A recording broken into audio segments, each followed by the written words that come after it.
বন্ধুসকল মই আজি দেখাম গাহৰি দানাত কি মিক্স কৰে কেনেকৈ বনাই এই বিষয়ে দেখাই আছো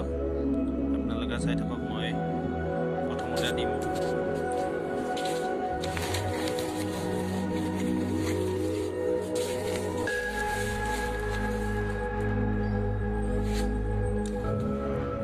ইয়াত চাপৰ আৰু ব্ৰইলাৰ আধা মিক্স আছে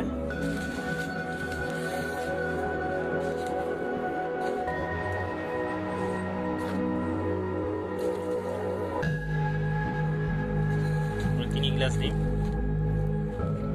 চাপৰ আৰু ব্ৰইলাৰ আধা মিক্স আছে ইয়াত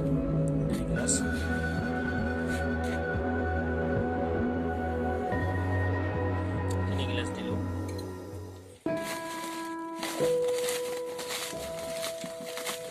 তাৰপিছত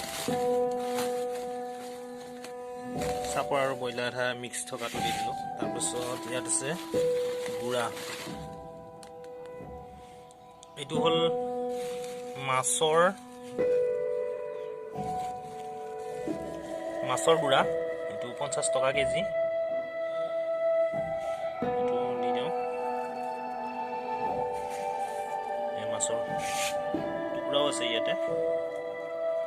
মাছৰ গুড়া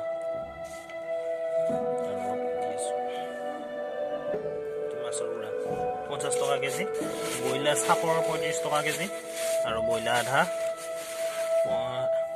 50 টকা কেজি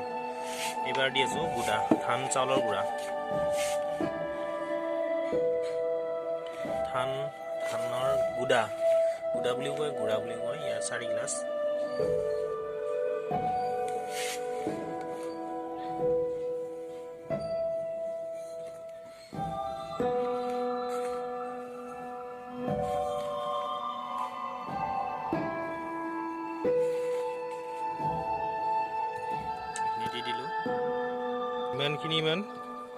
এইখিনি হৈছে আমাৰ খেতিত দিয়া ইউৰিয়া সাৰ বেছি নহয় অলপ ইউৰিয়া সাৰ দিব লাগে ইউৰিয়া দিলো এইখিনি বেলেগ এটা বাল্টিত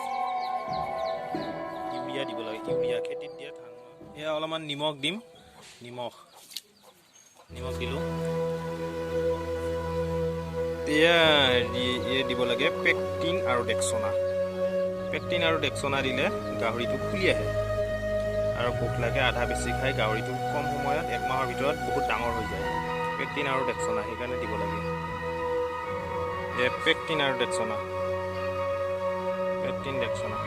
তাৰপাছত ভাত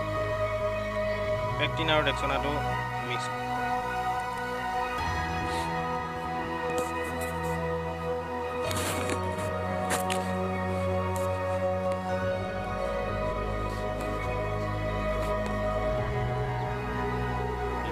আৰু ডেক্সনাটো গুলি আছো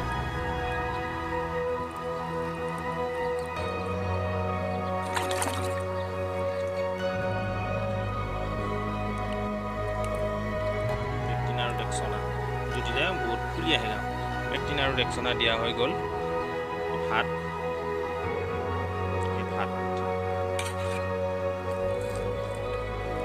ইউৰিয়া সাৰ পেকটিন ডেক্সনা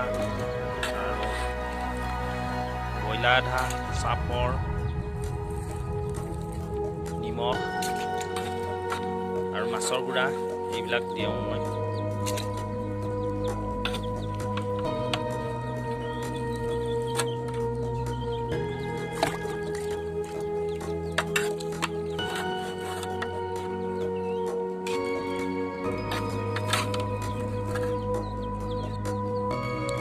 মিক্স কৰি আছো বঢ়িয়াকৈ ভাত আৰু বেলেগ একো নেদো গুড়া ভাত আৰু যিখিনি কলো সেইখিনি দিওঁ ধুনীয়াকৈ মিক্স হৈ গ'ল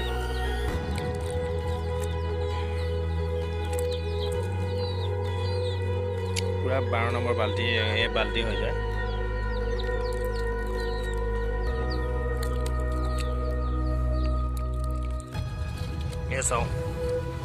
চাওক মোৰ গাহৰি